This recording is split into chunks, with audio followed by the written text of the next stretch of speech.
महाराज की जय। श्री गजानन महाराज की जय। ओम श्री हनुमान जी महाराज की जय। ओम हनुमंते नमो नमः। श्री हनुमंते नमो नमः। श्री रामचंद्र भगवान की जय। श्री गायत्री मात की जय। श्री सोमनाथ महादेव की जय। ओम श्री द्वारिकाधीश की जय। श्री कृष्ण कन्हैयालाल की जय। श्री डोंगरे जी महाराज की जय। श्री सुखदेव जी महाराज की जय। भारत माता की जय। ओम श्री भागवत भगवान जी महाराज की जय। ओम नमो भगवते वासुदेवाय। ओम त्र्यंबकं यजामहे सुगंधिं पुष्टिवर्धनम् उर्वारुकमिव बंधना मृत्योर्मोक्षमामृतात्। સખીઓ વાંસળીના ખૂબ જ વખાણ કરે છે, મુરલીના, જે કૃષ્ણ ભગવાન પાસે કાયમ રહે છે. ત્યારે વાંસળીને પૂછે છે કે તને આટલો બધો પ્રેમ કેમ કરે છે? ત્યારે વાંસળી કહે છે સખીઓને કે મારી અંદર એક પણ ગાંઠ નથી, તેથી હું પ્રભુને ગમું છું. આપણા ઉપનિષદોમાં વર્ણન છે કે વાસના એક ગ્રંથિ છે, ગાંઠ છે, જેની અંદર વાસનાની ગાંઠ છે, ભગવાનને ગમે નહીં. મારું હૈયું પોલું છે, હું પેટમાં કંઈ રાખતી જ નથી. જેનું હૃદય મારા જેવું પોલું છે તે પ્રભુને ગમે છે. વાસળી પેટમાં કંઈ રાખતી જ નથી, એ કૃષ્ણની પ્રિય બની છે. તમે પણ તમારા હૃદયમાં વેરઝેરનો સંગ્રહ કરતા નહીં. તમારા માટે કોઈ ખરાબ શબ્દ બોલે તો ભૂલી જાઓ. મનમાં રાખશો ને, જેના મનમાં કર્કશવાળીનો કચરો છે એમાં ભગવાન બિરાજે નહીં. જે વાંસળી જેવા બને છે તેને પ્રભુને ગમે છે. તમે જ્યારે બોલો ત્યારે પરમાત્માની ઈચ્છા અનુસાર બોલજો. પરમાત્માનું સ્મરણ કરતાં કરતાં બોલવાની ટેવ પાડો. મનુષ્ય જ્યારે એકલો બેસે છે ત્યારે મનની વાતો કરે છે. લોકો તનને આરામ આપે છે, મનને આરામ આપતા નથી. કેટલાક જીભથી બોલતા નથી પણ મનથી વાતો કરે છે, અને મૌન કહેવાય. મન સંસારનું ચિંતન છોડે ત્યારે શક્તિ વધે છે. મનથી બહુ બોલે અને શક્તિનો વિનાશ થાય છે. શક્તિનો સંગ્રહ કરો, તમે સુખી થશો. વાંસળી પોતાની ઈચ્છાથી બોલતી નથી, પ્રભુની પ્રેરણાથી બોલે છે. કનીઓ જ્યારે વાંસળી વગાડે છે ને ત્યારે વૃક્ષોને પણ ખૂબ જ આનંદ થાય છે. વૃક્ષો એવું માને કે કન્યાના હાથમાં જે વાંસળી છે તે વાંસની દીકરી છે. વાંસ એ ઝાડ છે, હું પણ ઝાડ છું. અમારા નાતની દીકરી છે, પરમાત્માની સાથે પરણી છે, અને એની સાથે પરણીને પટરાણી બની ગઈ છે. એનો અમને આનંદ છે. આ વૃંદાવનના વૃક્ષો પણ કન્યાની સાથે સંબંધ રાખે છે. કન્યાઓ અમારો જમાઈ રાજ છે. તમે પણ કન્યાની સાથે સંબંધ જોડી રાખો. પરમાત્માની સાથે કોઈ પણ સંબંધ રાખ્યો હોય તો મરણ સુધરે છે. જે પરમાત્મા સાથે સંબંધ જોડે છે તે અંતકાળમાં પ્રભુ તેને લેવા આવે છે. એક ગોપી એમ કે સખી જોતો ખરી, મારો કન્યો વાંસળી વગાડે છે ને ત્યારે હરણીઓ પણ પાગલ થઈને દોડતી દોડતી આવે છે. આ વૃંદાવનની હરણીઓ મારા કરતાં પણ ભાગ્યશાળી છે. આ હરણીઓ આંખથી કન્યાના દર્શન કરે છે, કાનથી વાંસળી સાંભળે છે, તે દર્શન કરે છે, ત્યારે પાંપણ પણ હાલતી નથી. એકી ટસે જોઈ રહે છે. આ હરણીઓ પણ ભાગ્યશાળી છે. તે દર્શન કરવા જાય છે ને ત્યારે એકલી નથી જતી, પણ પોતાના પતિઓને સમજાવીને એને પણ સાથે લઈ જાય છે.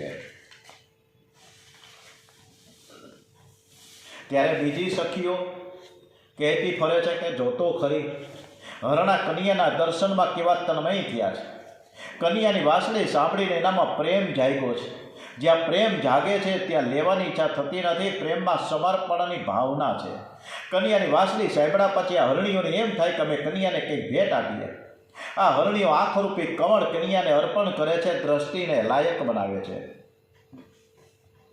દ્રષ્ટિને લાયક કોઈ સ્ત્રી કે પુરુષ નથી. દ્રષ્ટિ આપવા લાયક એક પૂર્ણ પુરુષોત્તમ છે.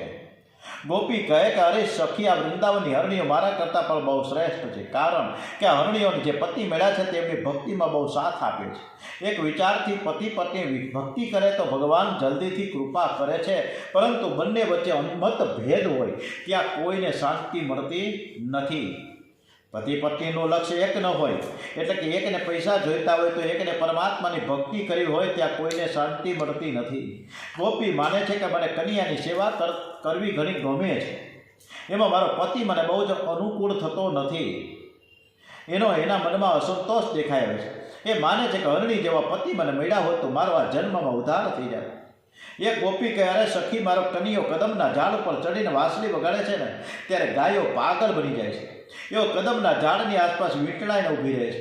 ગાયો ઘાસ ખાતી હોય ને કનિયાની વાંસળી કાને આવે પછી ઘાસ ખાવાનું ભાન ભૂલી જાય છે. એના મુખમાંથી ઘાસે પણ નીચે પડી જાય છે અને પોતાના કાનરૂપી પડિયા દ્વારા વાંસળીના મધુર નાદનું પાન કરે છે.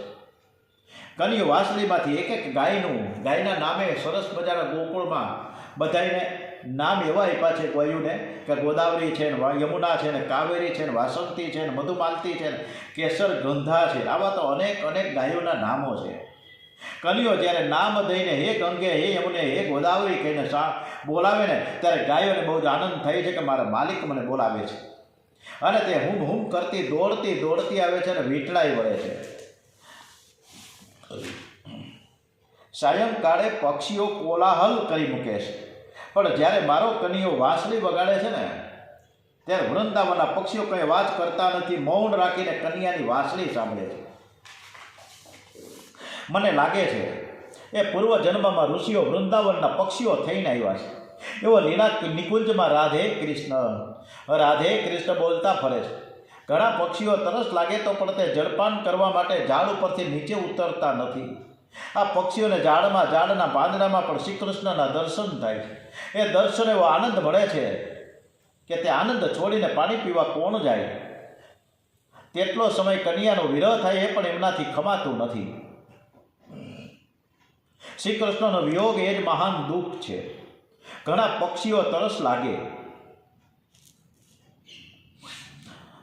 પણ કોઈ વૈષ્ણવ પ્રેમથી રાધા કૃષ્ણ બોલે તો જ આ પક્ષીઓ પાણી પીવા આવે છે. એ પાણી પીતા પીતા પણ કન્યાને જોવે છે, કન્યાનું સ્મરણ કરે છે. માં મેઘરાજા કન્યાનો ખાસ મિત્ર છે. મેઘરાજ એવું માને છે કે મારો અને કન્યાનો રંગ એક જ સરખો છે. કનિયો ગાયોને લઈને ત્યાં બિરાજે એટલી જગ્યામાં છાંયો થઈ જાય. કનિયો ચાલે તો આકાશમાં મેઘ પણ ચાલવા લાગે છે. તમારો કનિયો બધાને વહાલો લાગે છે, બધા કન્યાને સાચવે છે, એની સેવા કરે છે. યશોદાજી કહે છે કે અરે સખી, આ શું બોલે છે? માખણમાં કોઈ આંગળી નાખે તો ખાડો થોડા પડે? આટલા બધા ગોળ અને ગાયો ગિરિરાજ ઉપર ફર્યા કરે. જો ગિરિરાજ માખણ કરતા કોમળ હોય તો ગિરિરાજમાં કેટલા બધા ખાડાઓ પડ્યા છે. એટલે તમે એમ કહો છો કે ગિરિરાજમાં ખાડા પડતા નથી? ગોપી કહે તમારી વાત ખરી છે, ગિરિરાજ ઉપર ખાડા પડે છે, પણ એ ખાડા પૂરવાની દવા કન્યા પાસે છે. સાયંકાળે જ્યારે કનિયો ગિરિરાજ ઉપરથી નીચે ઉતરે છે ને ત્યારે ગિરિરાજ થોડાક અકળાય છે. હવે કન્યા આવતીકાલે આવશે, આખી રાત મને શ્રી કૃષ્ણનો વિયોગ થશે. શ્રી કૃષ્ણ વિયોગ જેવું કોઈ દુઃખ નથી. માં કન્યાની આંખમાં અમૃત છે. તે પ્રેમથી ગિરિરાજને જોતા એવી વાંસળી વગાડે છે કે વાંસળી સાંભળ્યા પછી ગિરિરાજને અતિશય આનંદ થાય છે અને અતિ આનંદમાં ગિરિરાજ ફૂલાઈ જાય છે અને તેથી બધા જ ખાડાઓ પૂરાઈ જાય છે. યશોદા મને ગોપીને કહે છે કે ભાઈ તમે વહેલા કેમ નથી આવતા પાછા? આ કાનુડો છે ઠાઈના 7:30-8 વાગ્યા પછી પાછો આવે છે. આટલું બધું મોડું ક્યાં થાય છે? ત્યારે ગોપી યશોદાજીને કહે કે માં કન્યો નીકળે ને તો વહેલો, પણ રસ્તામાં છે ને ઘણું મોડું થઈ જાય છે. વ્રજવાસીઓને ખાતરી થઈ ગઈ છે કે યશોદા માનો કન્યો પરમાત્મા છે. માં તમારા દેખતા કોઈ લાલાને વંદન કરતું નથી. કોઈ લાલાને વંદન કરે તો યશોદા માને ગમતું નથી. મારો દીકરો છે, એને શું પગે લાગો છો? એને તમારો બાળક સમજીને આશીર્વાદ આપો. એટલે માં કન્યાના ઘેર આવવાના સમયે રસ્તાની એક બાજુમાં ડોશીઓ ઊભી રહે છે અને બીજી બાજુમાં ડોસાઓ ઊભા રહે. એવો કન્યાને વંદન કરે છે. સવારે ગાયો ચરાવવા જાય ત્યારે તેમને ઉતાવળ હોવાથી તે દોડતા જાય છે, પણ સાયંકાળે પાછા ફરે ને ત્યારે તે થાકેલા હોય. ધીમે ધીમે ચાલે છે. માં તેની ચાલ ખૂબ જ નિરાળી છે. એના જેવું ચાલતા કોઈને આવડે પણ નહીં. રસ્તામાં કેટલીક ગોપીઓ કન્યાની આરતી ઉતારે છે, કન્યાને તિલક કરે છે. કન્યાઓ રસ્તામાં કોઈને નજર આપીને ગાલમાં સ્મિત હાસ્ય કરે છે. તો કોઈની સામે વાતચીત કરે છે ત્યારે બધાને ખૂબ જ આનંદ થાય છે. કે આખા ગામને પ્રાણ કરતાં પણ પ્યારો લાગે છે કે બધાનો પ્રેમ આપ્યો. એ બધાને પ્રેમ આપતો આપતો આવે છે ને તેથી એને ઘરે આવતા મોડું થાય છે. જ્ઞાન અને ભક્તિને વધારશો તો રાસ લીલામાં પ્રવેશ મળશે. જ્ઞાન અને ભક્તિને વધારવા માટે દર વર્ષે 1 મહિનો ઠાકોરજીને માટે કાઢીને તીર્થમાં નિવાસ કરો. તીર્થમાં વિષ્ણુ સહસ્ત્ર નામનો પાઠ કરવો. ગ્રહસ્થનું ઘર ભોગ ભૂમિ છે. જ્યાં મમતા હોય ત્યાં વિષમતા આવે અને જ્યાં વિષમતા હોય ત્યાં પાપ આવે છે. સંસારની પ્રવૃત્તિમાં રહીને ભક્તિ કરવી ખૂબ જ કઠણ છે. રાસલીલા એ ભાગવતનું મુખ્ય ફળ છે. પ્રથમ પુત્ર એટલે કે વાસનાનો ક્ષય થાય છે એટલે જીવન સુધરે છે. પછી તૃણાવ્રતનો નાશ થાય છે એટલે રજોગુણનો નાશ થાય છે. એટલે જીવનમાં સાત્વિકતા આવે એટલે વાસનાઓ મરે. એક ઇન્દ્રિયને ભક્તિ રસથી પુષ્ટિ મળવાની છે. છેવટે દાવાગ્નિ શાંત થાય છે એટલે વેણુ ગીત સંભળાય છે. આ બધી જ રાસમાં જવાની તૈયારી છે. પરમાત્માનું પ્રત્યક્ષ સ્વરૂપ નાદ બ્રહ્મમાં તન્મયતા સિદ્ધ થાય એટલે પરમ બ્રહ્મ મળે છે. એક વખત ગોપ બાળકો કન્યાને કહે છે કે લાલા આજે અમે કંઈ નથી લાવ્યા, અમને ભૂખ લાગી છે. ત્યારે કન્યાએ કહ્યું કે બ્રાહ્મણો યજ્ઞ કરે છે ત્યાં જાઓ, એ કંઈક આપશે. ગોપ બાળકો બ્રાહ્મણો પાસે ગયા. બ્રાહ્મણો ભાંગના નશામાં બેઠા હતા. એથી બ્રાહ્મણોને કંઈ આપ્યું નહીં. બાળકોએ ફરી માંગ્યું. એક ક્રોધમાં લાકડી બતાવી. લક્ષ્મીજીને ખોટું લાગ્યું એટલે બ્રાહ્મણોને શ્રાપ આપ્યો, મારા બાળકોને લાકડી બતાવી તો તમે પણ લાકડી લઈને લોટો લઈને રખડતા જ રહો. આ બાબતની જાણ બ્રાહ્મણ પત્નીઓને થતાં તેઓ ભોજન સામગ્રી લઈ જઈને કન્યાને ખવડાવે છે. પરમાત્મા યજ્ઞ પત્નીઓનો બ્રાહ્મણ પત્નીઓનો ઉદ્ધાર કર્યો છે. અને એ દિવસથી વૃંદાવનમાં પત્નીઓ ઘરમાં બેસી રહે છે. ઘરનું ઘણું ખરું કામ પતિઓને કરવું પડે છે. આ રીતના પ્રથા છે ત્યાં.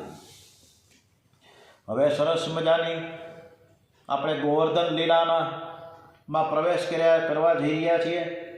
10મા સ્કંદમાં કૃષ્ણ કનૈયાલાલ કી જય. કરારવિંદેર્ન પદારવિંદમ મુખારવિંદે વિનવેશયંતમ વટસ્ય પત્રસ્ય પુટેશયાનં બાલં મુકુંદં મનસા સ્મરામિ. શ્રી કૃષ્ણ કનૈયાલાલ કી જય. હવે ગોવર્ધન લીલાનો પ્રારંભ થાય છે.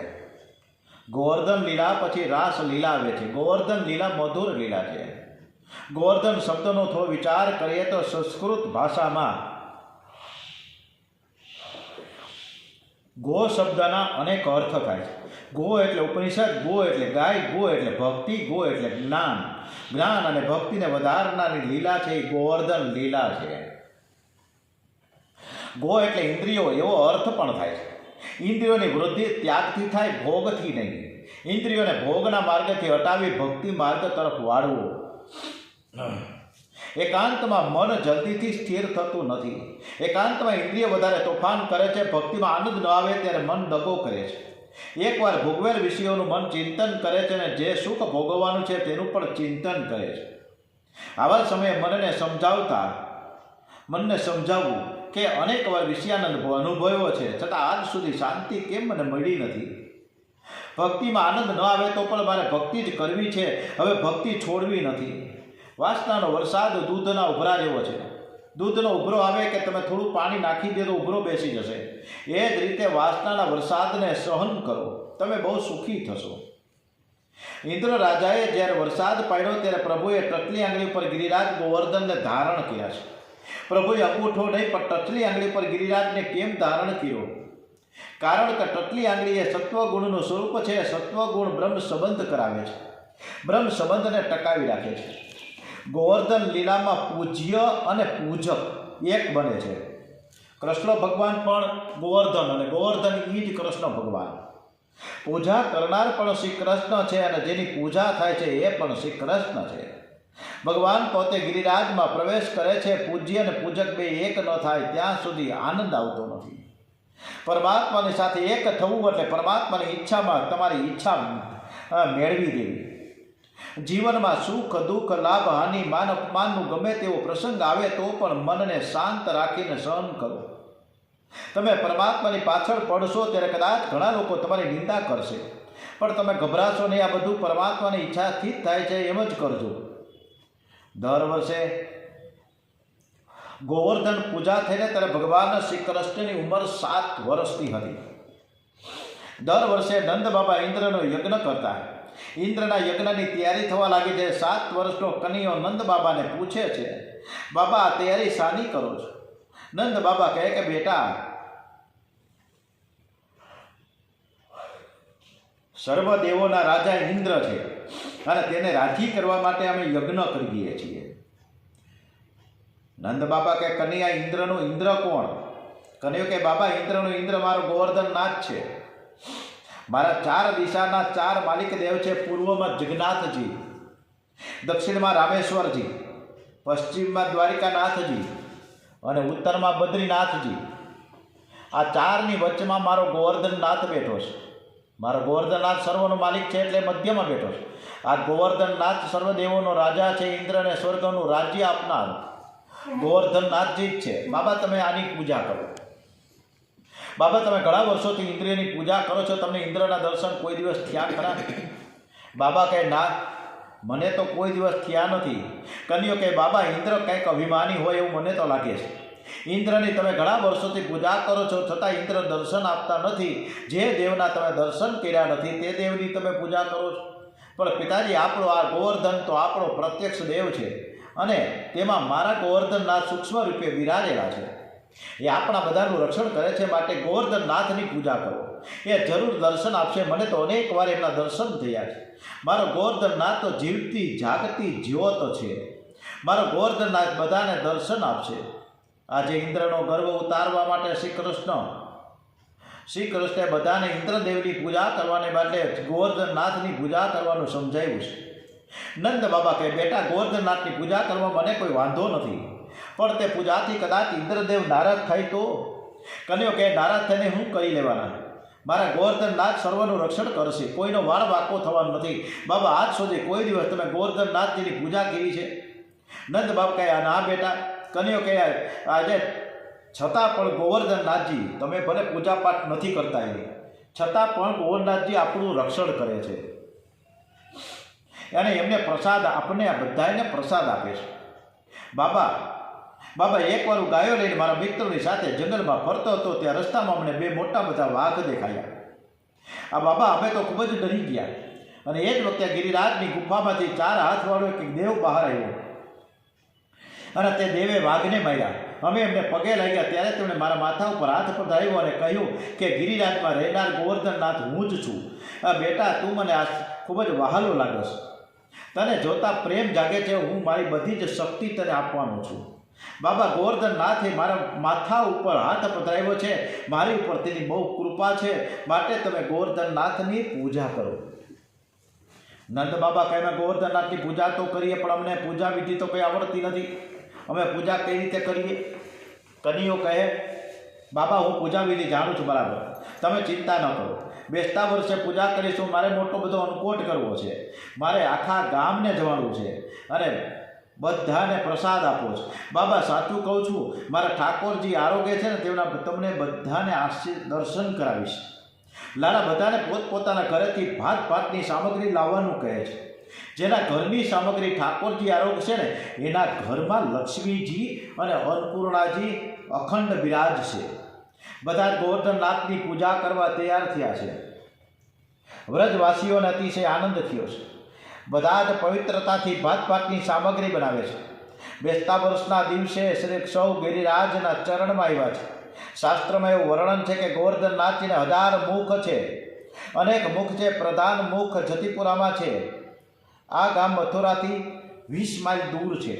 ગોવાળોની સાથે વ્રજવાસીઓ પણ આવ્યા છે. વ્રજવાસીઓ જુદા જુદા પ્રકારની સામગ્રીઓ ગાડાઓમાં ભરીને સાથે લાવ્યા છે. સર્વે બ્રાહ્મણોને નિમંત્રણ આપ્યું છે. હવે પૂજાની તૈયારી શરૂ કરી છે. શ્રી કૃષ્ણ સર્વમાં દેવોને માન આપે છે. જે બધાને માને એ મોટો હોય. પૂજાના આરંભમાં કન્યાએ કહ્યું કે પહેલાં તો માન આપે છે અને પછી આપણે એને કેવી રીતે નીચો ગણવો. એ તો ગણપતિની પણ પૂજા કરે છે.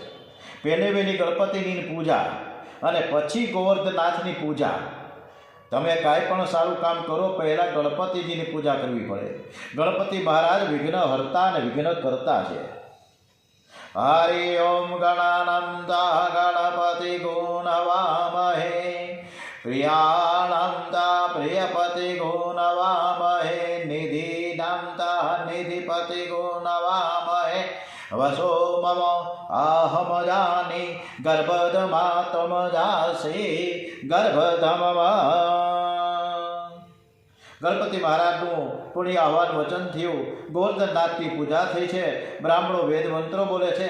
વૈષ્ણવો પ્રેમથી પ્રભુના નામનું કીર્તન કરે છે. ગોવર્ધનનાથ ઉપર દૂધનો અભિષેક કરે છે.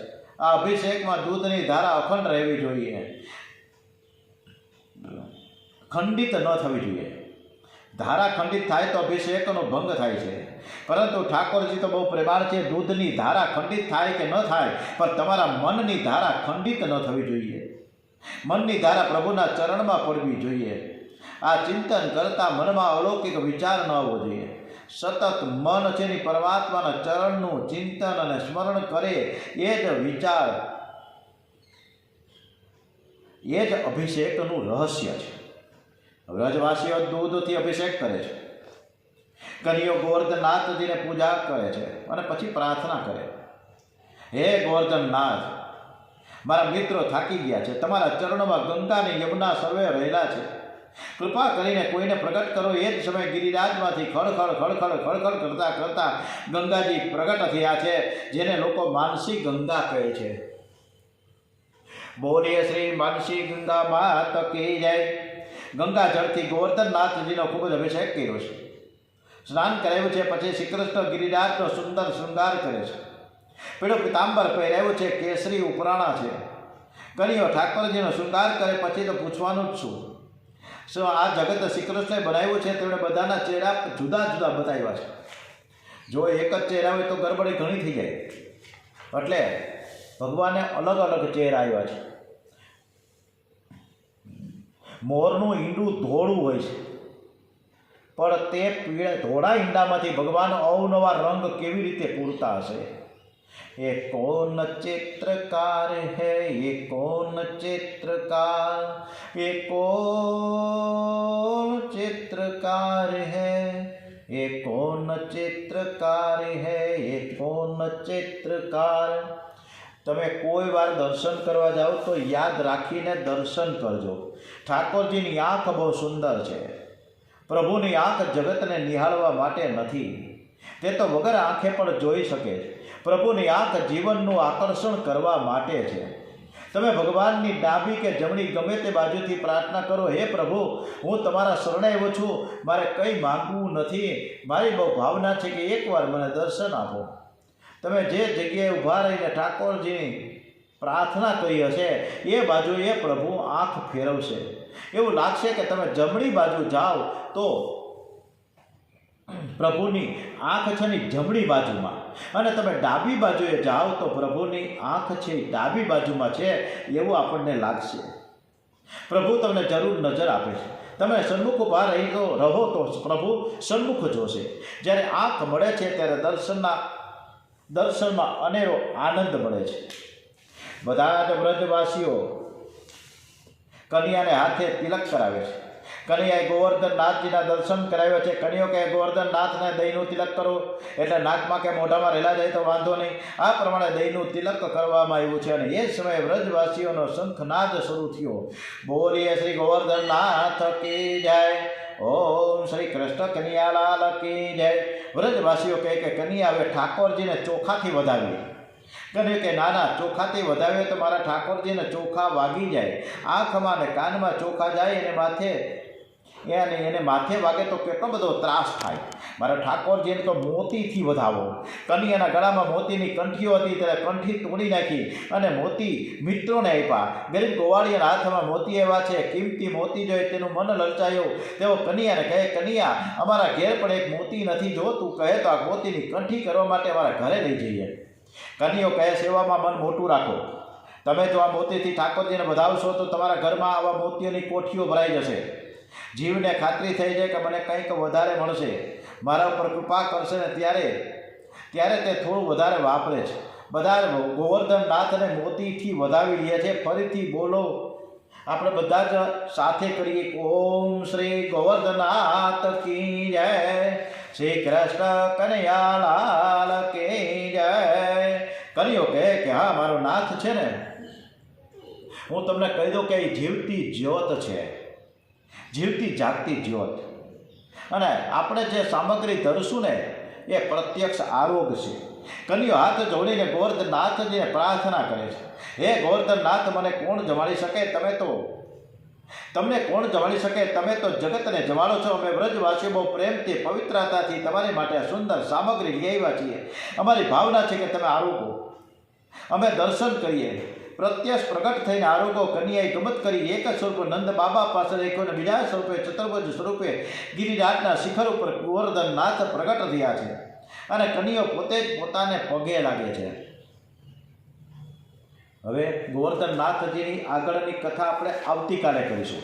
હવે ઇન્દ્રદેવ ખૂબ જ નારાજ થયા, વરસાદ પડશે, રક્ષણ થશે, એ કથા તરફ આપણે આગળ વધીએ. ઓમ શ્રી કૃષ્ણ કનૈયાલાલ કી જય.